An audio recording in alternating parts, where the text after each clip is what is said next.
Anong ibig sabihin niyan? Ang Panginoon ay kikilos para sa atin. Amen. No? Siya ang gagawa. Siya ang gagawa. Ang tanong ngayon, paano siya kikilos para sa atin?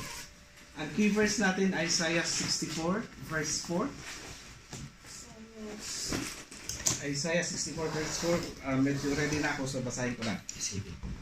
Since ancient times, no one has heard, no ear has perceived, no eye has seen any God besides you, who acts on the behalf of those who wait for Him. Okay? So, paano kikilos ang Panginoon sa atin, sa mga buhay natin?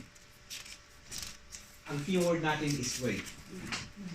Kikilos ang Panginoon kung marunong tayo maghintay sa Kanya. Kasi kung pangunahan natin ang Panginoon, walang mangyari sa atin. Magkaloko-loko lang yung buhay natin. No? So sa Isaiah 64 verse 4, God acts on behalf of those who wait for Him. Yung mga nag-intay sa Kanya. No? So ang sabi ko rin ang keyword wait. Napakalaking sa panahon natin ngayon, napakalaking word yung wait eh. And habang tumatagal ang panahon, mas lalo tayong nahihirapan na maghintay. No? Mahirap maghintay. Walang gusto maghintay. Yung mga driver hindi makapaghintay ng stoplight. Gustong marunot na agad. Ano, yung mga nagmamaneho. Tayo na naghintay sa GP, tingin ng oras kasi hindi tayo, ang tagal naman, di ba? Oh. Tapos, dati ang kape lutuin, di ba? Ang pakuluan. Ngayon, instant coffee na. Pati noodles. Dati, kung magpapainit ka, kailangan pa mag-apoy, magsiga. Ngayon, may microwave na. So, habang tumatagal, yung tinuturo sa atin ng mundo is hindi na tayo makapaghintay. No? Mahirap maghintay. Kaya karamihan, marami mga tao na nagagalit. Nainip. No? Dahil sa kahihintay. No one enjoys waiting.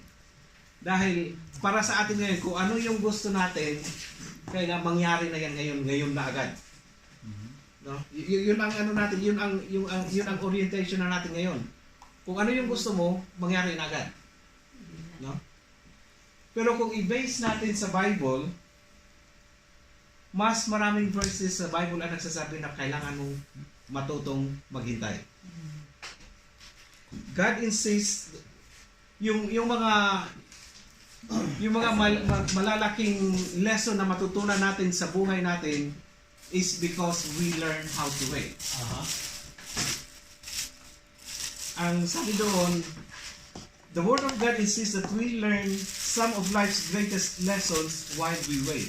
Natutunan natin yung mga lesson na yun kung naghihintay tayo. Kung marunong tayo maghintay. God plans to use the long pauses in our lives for our blessing if we let Him. Yung sasabihin sa atin na na cool ka lang, maghintay ka lang muna. No? May plano ang Panginoon dyan. He wants to bless you when He wants you to wait. Kaya nga lang, masyado na tayo nag-aapura ngayon eh. Masyado na tayo nagmamadali. Okay. When it comes to waiting, let's look at 5 major rewards. Yun yung kasunod. Okay. 5 major rewards of waiting. Sa paghihintay natin. Yung una, we discover God's will. Pakibasa first ng Lamentations 3:25 kung anong nakasabi doon. So yung unang reward ng paghihintay, we discover God's will. Paano sinabi doon first? Oh, the Lord is good to those who hope, whose hope is in Him, to the one who seeks Him. Okay. Sa NIV yan first. Sa New King James yata, the Lord is good to those who wait for Him, to the person who seeks Him. Habang nag-iintay tayo, no? Habang nag-iintay tayo ng will ng Panginoon sa buhay natin, para hindi tayo ma-sidetrack sa pag-iintay, we need to focus while we are waiting. We need to focus our eyes on God habang nag-iintay tayo. May mga tao kasi nag-iintay, may ibang ginagawa. Or may mga tao habang nag-iintay, gusto nilang tulungan yung Panginoon para mapadali yung paghintay nila. Pinupus. Oo. Sinusundot, ha? Oo, para mag sila sabi, Lord, para madali ito, tulungan mo kita. May gagawin ako. No? It's not focusing on God. When we are waiting, we need to focus on Him. We need to listen for His voice and His direction. Habang naghihintay tayo. No? Paano natin gagawin yun? God does not allow delays in giving us the desire of our heart para lang hindi inalaw ng Panginoon yung mga delays sa buhay natin just because He wants us to wait. No? Yung mga delays na yan may purpose para sa iyo, para sa sarili mo. Hindi yan para sa Panginoon na gusto lang parang trip ng Panginoon na pahintayin ka without any reason at all. Nakakatuwang ka. Oo. Na para bang natutuwa ang Panginoon na naghihirap pa sa kahihintay. No, our God is not that. Habang naghihintay ka, may purpose ang Panginoon. Yan. So, yun na nga. As we wait for Him, let us focus our eyes on Him and listen for His voice and His direction. In that way, we learn to do His will and our relationship with Him grows deeper. Habang naghihintay tayo sa kalooban ng Panginoon, malaman at matutunan natin kung ano yung kalooban niya sa atin. And at the same time, because we are focused on Him while we are waiting, yung relationship natin lumalalim sa Kanya. Dahil hindi tayo nag-sidetrack. Nakafocus tayo sa Kanya. We discover God's will while we are waiting because we are focused on Him. No? Kasi kung hindi ka nakafocus sa Kanya, hindi mo talaga malaman yung kalooban ng Panginoon. Kung nakafocus ka sa paghihintay mo, hindi ka nakafocus sa Panginoon habang naghihintay ka, hindi mo makuha ang kalooban ng Panginoon. Hindi mo marinig. Yeah. Oo. So, ang kagandahan kasi, habang naghihintay ka, yung relationship mo sa Panginoon ay lalalim. Bakit? Kasi habang naghihintay ka, dasal ka nagdasal eh. Na, Lord, kailan ba to? Lord, kailan mo ba ibigay? Yung, masyado kang lumalapit sa Kanya. Dahil masyado mo, you are showing to God that while you are waiting for Him, you want your relationship with Him to grow deeper because you are depending on Him. Na hindi ka, you are not looking for other reasons, for other excuses sa paghihintay, but you want to tell God that you are depending on Him while you are waiting. And in that way, your relationship with Him grows deeper. No? So waiting on God, while waiting on Him, we will discover His will. We will discover God's will. Yun yung binasa kanina ni Ferdy, that those who wait for Him, the Lord is good to those who will wait for Him. Mabait ang Panginoon sa mga naghihintay sa Kanya. So, kailangan natin matutong maghintay. Okay lang, Ate Yoli? Okay? Tulad nung anniversary, di ba? Di ba may lahat ng mga kababayan, may mga sila award? Eh, ngayon, usap kami ni Marlene, sabi ni Marlene, tayong dalawa, yun, wala tayong. Sabi ko, ayan mo na, wala tayong award, basta may award tayo kay Lord. Sabi ko naman sa kanya. Baka nagtampo. Naramdaman ko yan. Yun na, sabi ko, hayaan mo na, hayaan mo na Marlene, kung wala tayong award, basta importante, may award tayo sa Diyos. Hindi, bibigyan natin ng award. Na-realize ko yun, tsaka si Carlo. Nakakita ko nga pala yung Sunday, kasi focus ako kay Carlo sa Joshua. Okay. Pero sa Martha, qualified siya ng dalawa. Ako, hindi naman ako nag-ano niyan eh. Hindi, huwag ka mag-ala ate. Sabi ko nga kay ate, you deserve it. Kasi nakikita ko sa kapatid ko na talagang active siya sa ano ng gawain. Hindi, tsaka kahit hindi mo sabihin. Me, I don't deserve it, Pastor. Inaamin ko rin yan. Parang galit ka sa akin. Hindi, inaamin ko yan, Pastor. Kasi ano naman talaga, hindi naman talaga akong ano yun? Maghintay lang ng award. Maghintay lang sa tamang panahon, Ate yun. Maghintay sa tamang panahon. Pero ako nag-anak sa kapatid ko talaga na she deserved to have a award. Okay. Yun. Anyway, so Kaya ako, pag-uusapan natin yan, Ate Yoli. May mga may Yung una mo, Isaiah 64:4. No? Oo. Isaiah 64:4. So okay tayo sa number 1. While we are waiting for God, we will discover His will. Amen. No? Paano natin ma-discover ang will natin, ang will ng Panginoon? Because while we are waiting for Him, our relationship with Him grows deeper. Mas naririnig natin siya. Kasi naghihintay tayo sa Kanya. Okay? Yung second reward, second major reward while we are waiting is we receive supernatural energy and strength. Parang hindi, kasi yung mga naghihintay parang napapagod eh. But those who are waiting for God will receive supernatural energy and strength. Isaiah 40:29-31. Yung iba alam na yan. Basahin ko na lang. He gives strength to the weary, and to him who lacks might, He increases power. Though youths grow weary and tired, and vigorous young men stumble badly, yet those who wait for the Lord will gain new strength. They will mount up with wings like eagles. They will run and not get tired. They will walk and not become weary. Sino ang hindi mapapagod? Yung mga nag-iintay sa Panginoon. Bakit? Waiting on God, He will provide you with supernatural strength and energy. Yung kanta na yun. You are Everlasting God. Everlasting God. Because habang yung number 1 kanina, yung nagdi-deepen yung relationship natin sa Panginoon, while our relationship with Him grows deeper, while waiting for Him, nadagdagan din yung strength natin habang nag-iintay. Bakit? Mas malapit tayo sa Kanya eh. Habang nag-iintay tayo. That is, kung nag-iintay ka sa Panginoon. Yeah? Magkakaroon ka ng sa Isaiah 40:29-31, yun ang sinabi ng Panginoon. That while you are waiting for God, He will give you strength. Diba? Yung sa verse 31 yun eh. Those who wait for the Lord will gain new strength. May bagong lakas. They will mount up with wings like eagles. They will run and not get tired. They will walk and not become weary. So yung mga hindi naghintay sa Panginoon, yung ang madaling mapagod. Bakit? That's true. Hindi yata madaling mapagod, laging pagod. O laging pagod. Bakit? Dahil they are doing it on their own strength. Hindi ko ba pag antok, okay lang po ba yun? Iba yung antok sa pagod, friends. Yung madaling mapagod yung mga hindi nag-iintay sa Panginoon dahil ginagawa nila yun on their own. But those who are waiting with God, those waiting for God's will, ang promise ng Panginoon is magkakaroon sila ng panibagong strength. Magkakaroon sila ng lakas while waiting for God.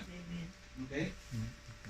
And we grow in the likeness of God and all His attributes. Habang nag-iintay tayo sa Panginoon, madidevelop yung Galatians 5:22-23 na pinag-aralan natin sa School of Disciples. Memorize niyo pa ba yun? Galatians 5:22. 22, but the Fruit of the Spirit. Habang nag-iintay tayo sa Panginoon, yung attributes ng Panginoon na love, joy, peace, patience, kindness at lahat, madidevelop yun sa atin. While we are waiting for God. So while we are waiting for God, yung character natin ay it grows into the likeness of God. One of my plan before to become Christian was to control my patience Okay. and get more wiser. So kaya nandito ako. Okay. Waiting definitely develops patience.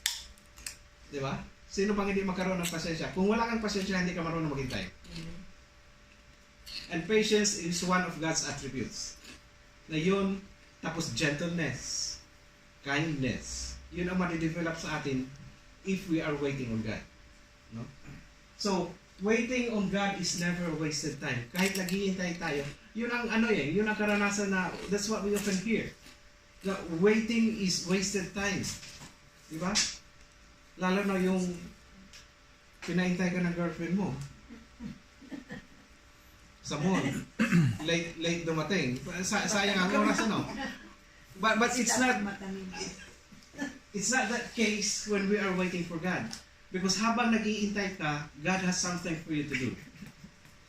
Experience it first. Yung pinagbilihan ko po ng engagement ring, pinaghintay po ko ng 4 na oras. 4 na oras. Mula alas 4 ng hapon hanggang 8:30 na siya dumating. 8:30 kala ko po Bakit mangi-enjoy nakaintay ka po. first? Yun lang. Walang choice. Kailangan maghintay. Matagal tayo. Ako po, naghintay po kasi sobrang traffic daw po. Manggagaling siya ng Cavite. Tapos, parang ang ginawa niya po, imbis na mag-LRT siya, ay ano po siya, hanggang Buendia. Something ganun. Eh, sobrang traffic din po. Pakyapo. Kasi ano po yun, parang Quiapo din. Parang ganun po. Something. Okay.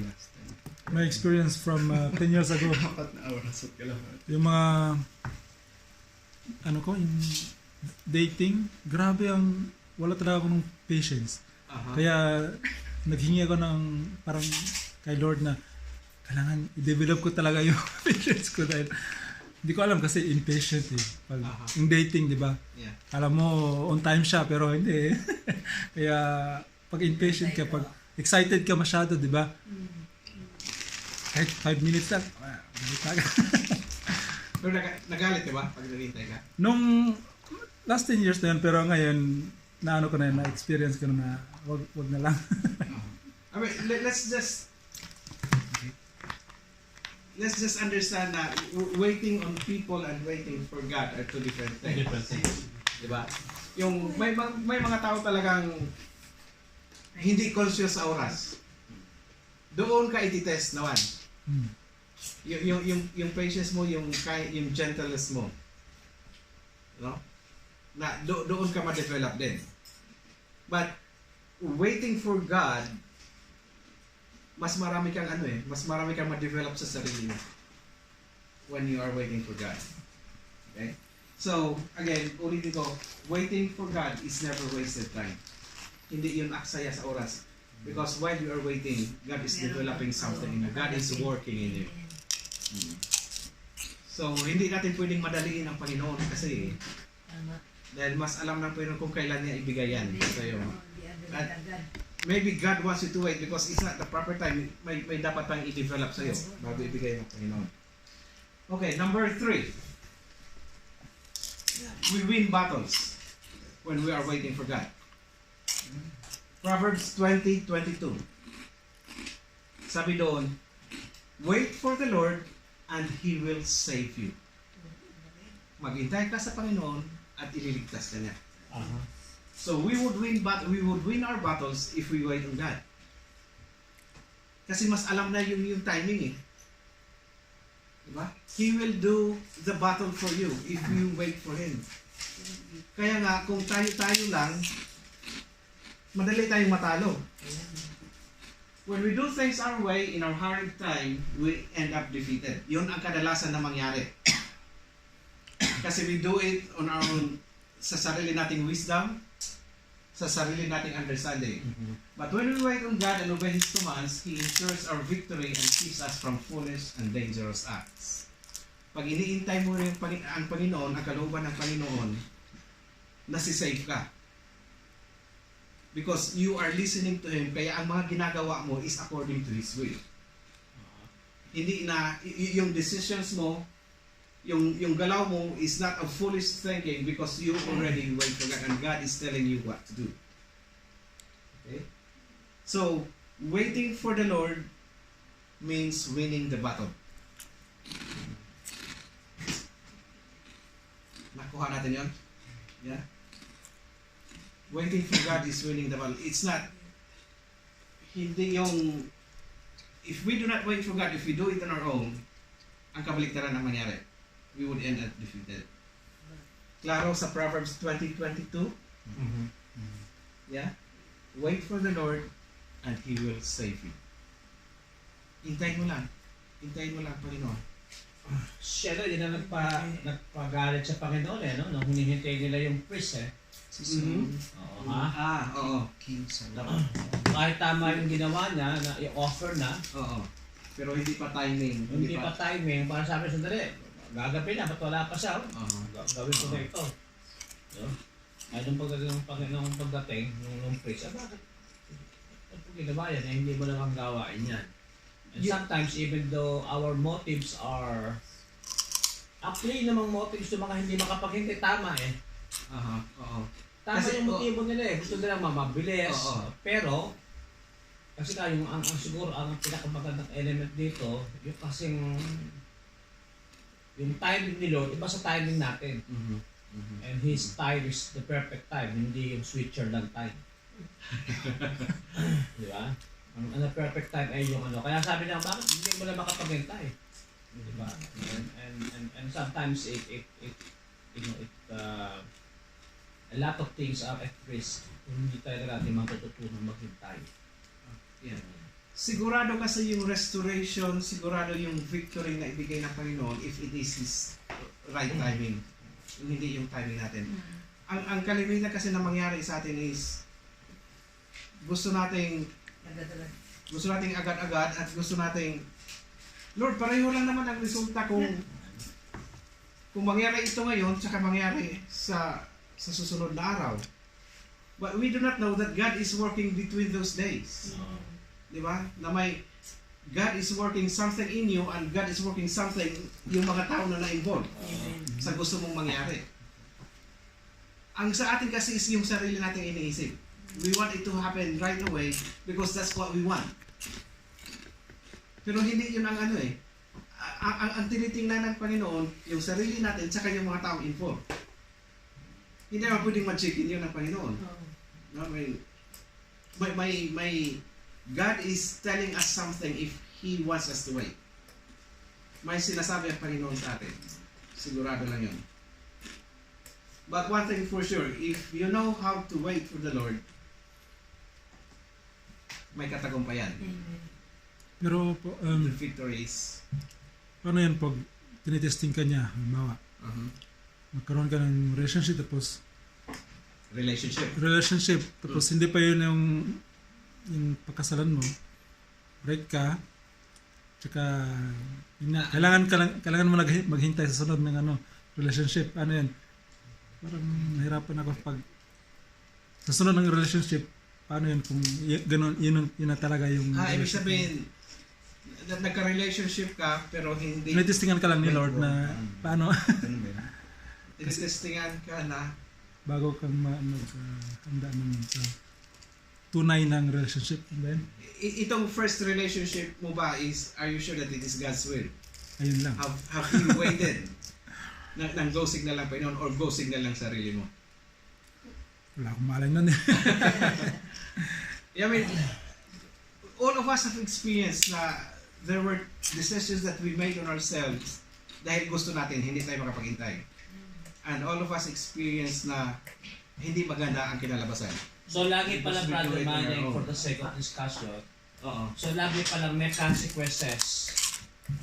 So hindi pala talaga tayo makakatakas. No. Hindi ka nakapaghintay, atat ka na kagad. Yeah. So may consequences. Gusto ko yung senior ni Joanne 2 Wednesdays ago, yun na nga. She realized na hindi siya nakapaghintay sa Panginoon. Kaya ang naging resulta ng una niyang relationship is chaotic. Ikot-ikot lang yung Dahil hindi siya problema. naghintay. Sabay sabi niya, hindi ko pa rin naman kasi alam noon. So, pero na-realize niya ngayon na nagmamadali nga siya. Noon. So, may isa tayong principles palang ma-discover. Whether you are Christians or not, may consequences. My consequence. My consequence. I'm learning. Yes. Kaya yung problema, umiikot ang kaya ng gulong. Umiikot hanggat iparating ka sa Panginoon sa tamang timing. Hanggang Sa kanya. makaligtas ka na sa... And that's what Joanne felt when she said na ngayon, mas komportable siya sa relationship niya because she knows that it is God's timing for And her he life. waited. And she Oo, waited. She waited. Oo. Kahit nga nagmamadali naman siya. Kaso di ba may another guy ulit na dumating sa kanya. Pero hindi rin inalaw ng Panginoon. Oo.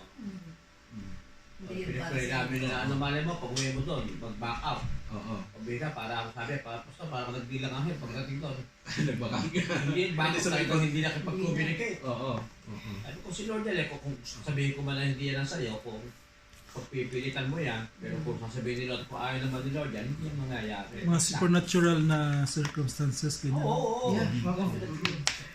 God will do everything kung if you ask Him, if you pray for Him na, Lord, ang will mo, ang gusto mong mangyari dito. So kahit yung gusto mong gawin, may gusto kang gawin, but it is not God's will, and you prayed for God's will, God will do something para mawala yung will mo na yun. He will do everything. Kasi alam ng Panginoon kung ano ang posibleng mangyari in the future kung ipatuloy mo yung will mo. But since you ask Him, since you ask God, na yung will niya ang mangyari, God has to intervene sa situation mo. Pero test of faith yan, di ba ba? Aha. Sa waiting. Yeah. May niligaw ka o meron ka papakasalan. Siguro, hindi kayo din na lang mag-update ko kasi sila na wala. Ay, oo nga, nag-solo na ako ngayon eh. Huwag kayong matatakot tayo padalangan itong klase ng tatong padalangan, especially sa waiting. Lord, kung hindi siya, alisin mo siya. Meron. Kung siya naman, Lord, i-keep mo siya. Amen. Sa totoo lang, only for those who would like to have the dominion and authority of God can pray that kind of prayer. Kasi total submission yan eh. Yeah. Mm. Lord, mahal ko itong babae na to. Kung siya, i-keep mo siya. Kung hindi, Lord, alisin mo siya. Kahit yung feelings mo, alisin mo. Pero iba, hindi kaya panalangin yun. Yeah. Pero ikaw kaya panalangin ngayon. Yes po. I'm not trying to put you on the spot. Yeah. Yung mga babaeng na pinapipray ko, Pastor, talagang may nangyari na. Biglang, Pinag-pray ka, wala lang ka pinag-pray. May share na si Ferdy. sige, Fred. May experience ka na dyan eh. Ano? Sige na. Camera up daw muna. Sorry, so camera off na. Ay, di ba? Ay, kasi po ano po, pero i-off mo na iya ko eh. Wait, hindi ko alam paano to pag i-post, ano siguro ito mabura. Send mo na. Tapos na? No, not yet. So, yun ang kagandahan, no? When we are waiting for God, the battle is won. No? Para sa atin. I mean, Hindi ka dapat God, magmadali. yeah, God would do it for us anyway. Yung pang-apat na reward of waiting is we see the fulfillment of our faith. Yung pang-apat. Ano ba yung faith natin? Ang faith natin is we are God's children. We are saved. No? So while waiting on God, makikita natin yon, yung fulfillment na yon. Isaiah 49:23. Gusto mo basahin, Bro Janil? Isaiah 49:23. 49:23. Yeah. King will be your foster fathers. And then Isaiah Isaiah 49:23. 23. King will be your foster fathers, Okay. and their queens your nursing mothers. Uh-huh. They will bow down before you with their faces to the ground. Mm-hmm. They will lick the dust at your feet. Okay. Then you will know that I am the Lord. Mm-hmm. Those who hope in me will not be disappointed. Okay. Yung last doon. Those who hopefully wait for the Lord will not be put to shame. So yung mga nag-aantay sa Panginoon, hindi ma-embarrass, hindi mapapahiya. Aha. We see, we see the fulfillment of our faith because our faith is alam natin that we are the children of the King. No? And if we wait on God, ma-fulfill yun. Ipakita ng Panginoon yun. That you are truly His children. That you are the children of the King. Ano ang mangyari sa iyo? May provision ka, may protection, may yung pag-angat ng buhay, Promotion. may promotion. Tatlong P, no? Yeah, because ma-fulfill yun because we are waiting on God's timing. We will never feel embarrassed for waiting on God. Dahil alam ng Panginoon kung kailan niya ibigay ang para sa iyo. God knows when to promote you. God knows when to give you the provision that you need. So, hindi ka talaga ma-embarrass kung mag-intay ka lang sa Panginoon. Hindi ka mapahiya. It is always the smart, sa atin na mga anak ng Diyos, it is always the smart thing to do to wait on God. Amen. Hindi yung magmamadali tayo. Hindi yung gusto natin ang masusunod. Yeah? Ang nangyari lang sa akin last Sunday, Aha. yung fulfillment ko, yung awards ko na Okay. Yeah, that's SOD one thing. awards. Yan bro. Hinintay mo ba yun, bro? Di naman, pero Okay. ang ano ko lang, yan yung pinaka best most achievement ko sa buhay hanggang ngayon. Kasi hindi naman yun para sa pera, hindi naman yun para sa trabaho, di ba? Yeah. And From the that's- heart, di ba? Yeah, that's the reward of your faith. So, And wala naman God akong hinahabol. fulfill- Hinahabol ko ba yung frame na yun? Hindi naman. Yeah. Pero, thank you Lord na nagkipag-serve ako ng isang taon. Hindi ko nga alam paano na ginawa ko yun kasi minsan, di ba, ang bilis magkasakit ng katawan natin. Tuloy lang naman yun. Basta, kaya siguro na nasa niya yung dami na niyang paano niya pinagpipray yung buhay namin para makipag tulong kay pastor. Yeah. Pero thank you. So, ang key doon, yung fulfillment of faith is when we trust and obey. Magtiwala lang tayo sa Panginoon. Ibibigay at ibibigay niya yan. At the right time. At His own timing.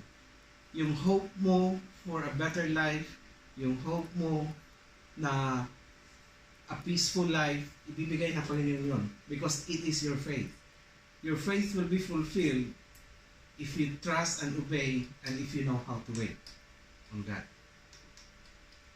Hindi, while waiting, hindi ka naman niya pabayaan eh. Even when you are waiting, God is with you. So, again, waiting on God is not a wasted time. Marami, habang nag-iintay ka, marami ang ginagawa ng Panginoon para sa iyo. Itong lesson na yun, from the beginning, nung nag-umpisa ako dito sa UK, nung palagi ko naglalakad after work, tumitingin ko sa langit, sabi ko, Lord, kailan kaya ito matapos tong situation to? Kasi mag-iisa lang ako eh. Okay. So, yun lang. Tinatanong ko sila. Nalulungkot ka naman. Parang walang katapusan. Alam niyo yun? Okay. Oh, para Going walang... to work, after work. Yeah. Nainip ka sa buhay mo, ano ba itong situation to, Lord? Bakit ganito lang? Ipaikot-ikot lang yung buhay mo. Sabi ko, ano ba gagawin ko, Lord? Uwi na ba ako? Ano ba? Yeah. But God called you at the right time and you responded at the right time. Okay? So, okay sa atin yun. We see the fulfillment of our faith when we wait on God. That's isa yan sa reward na ibigay ang makuha natin if we wait on God. Yung last, yung panglima, we see God working on our behalf. Balik tayo doon sa pinakaano natin yung Isaiah 64 verse 4. That God who acts on behalf of the one who waits on Him. Napakagandang promise, no? Dahil nag-intay tayo sa Panginoon, He will do everything for us. Hindi mo na kailangan magpanik, hindi mo na kailangan ma-stress. Because you have learned how to wait for God, then He will do His bit of the work na siya ang gagawa niya para sa iyo. Dahil, I think it's also applicable para sa atin yung lalo na sa mga nag-share that we just keep on praying and we just wait for the right timing, God's timing. Kasi pag if it is God's timing, wala nang hindrances, wala nang bumps. Yun nga yung sinasabi ng pastor, yung hinog sa panalangin. Yun yung term ni pastor na ginagamit. Hinog sa panalangin, meaning while you were praying, you were waiting. Kaya if it is hinog sa panalangin, when you share, madali na. Because hindi na ikaw ang kumikilos eh, ang Panginoon na. Because you have waited. So kaya hindi ka mapapagod dahil siya na ang gagawa niyan para sa iyo. Because it is His right timing. While we actively wait He actively works. Yun. Ganda yan, ha? Habang naghihintay tayo actively, anong ibig sabihin ng actively wait? Hindi lang yung nagtutulog tayo. We wait actively for Him by praying and by developing ourselves. Yung i-develop natin yung attributes ng Panginoon sa sarili natin. That's actively waiting. Yung dinidevelop natin yung patience, yung dinidevelop natin yung kindness, yung gentleness sa mga sarili natin, that is actively waiting. Hindi lang na nakahilatag ka lang habang naghihintay sa Panginoon. No, you have your part na gagawin, but while we are actively waiting, He is also actively working. May ginagawa ang Panginoon. Yeah? Bro, dinagdagan ko. Oo, sige pa, sir. Kasi may nalagyan akong point mamaya. Highly actively work as we wait. Kasi ang malaking misconception ba tawag dito? Na ang waiting nila, akala na kasi nila, wait, nakatunganga ka, Nakaupo lang. ang laka. Mm-hmm. Nung pinag-aralan ko ito kasi message ng Sunday no? Apparently, noong research ko,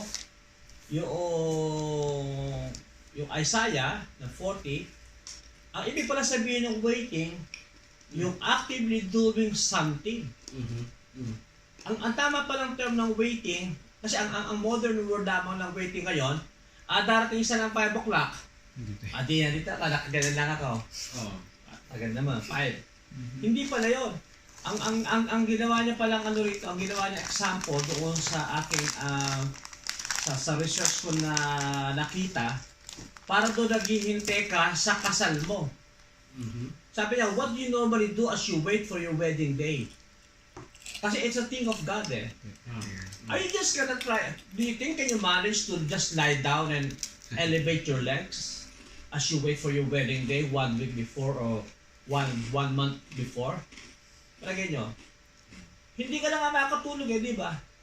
Di ba, Ferdy? Hindi ka lang nga makakatulog eh. Para ba, para bang ano pa bang iuwi ko? Ano bang bibilin ko? Ano bang gagawin ko? Paano bang pang-surprise ako? Ang waiting pala rito, sabi rito, kaya nga, kumamara pa ng Brother Manny, while we actively wait, He actively works. And we actively work as we wait.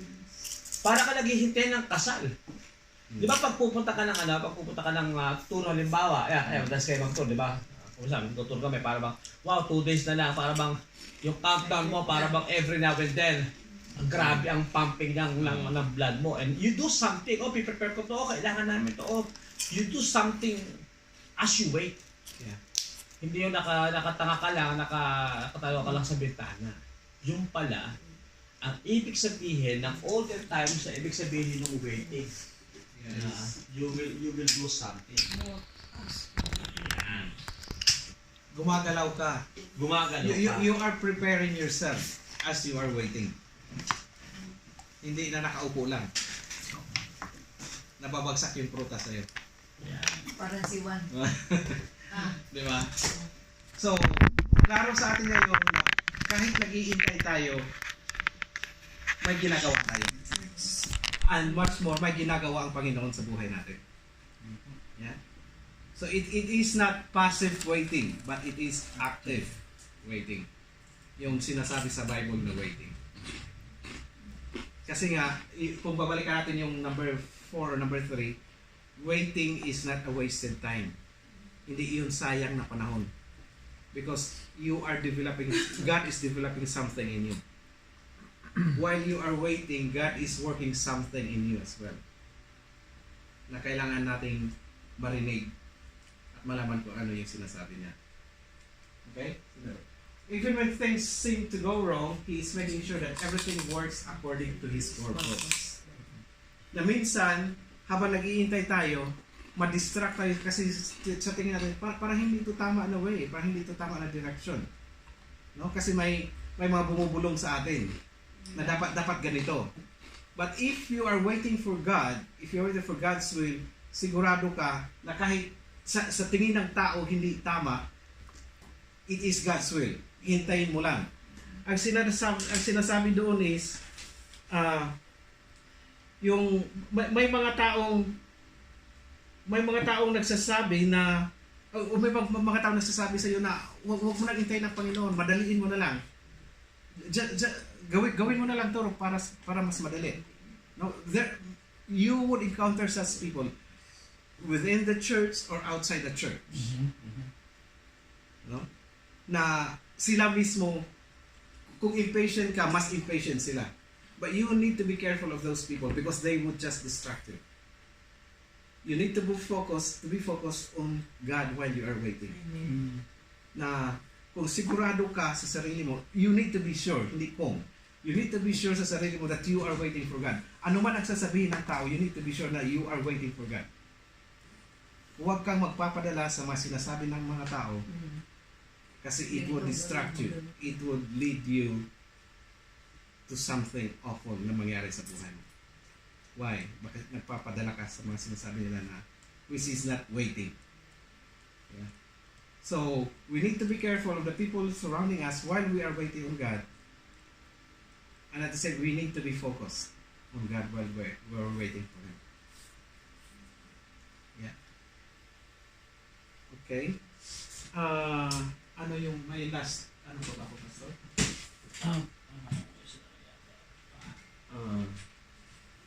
Ang example dito is while waiting for God is yung pagka-develop ng prutas. Hindi lahat ng prutas pare-pareho yung timing na mag-mature yung mga prutas na yun. Yung grapes is iba yung maturity niya sa apple. Yeah. Yeah? Yung balimbing iba ang maturity period niya sa mangga. Di ba? So we need to know na sa mga sarili natin may kanya-kanya ring time sa mga buhay natin. Huwag tayong magmamadali. Because it is only God knows kung kailan ka mag-mature. Magbunga. Kung kailan ka magkaroon ng bunga. When you are ready for yourself. And ang Panginoon lang ang nakakaalam yan kung kailan ka ready. So if you are waiting for something, trust God. Dahil mas alam niya. Kung ano man yung hinihintay mo, mas alam ng Panginoon kung kailan niya ibigay yun sa'yo. Kaysa sa sarili mo. Okay?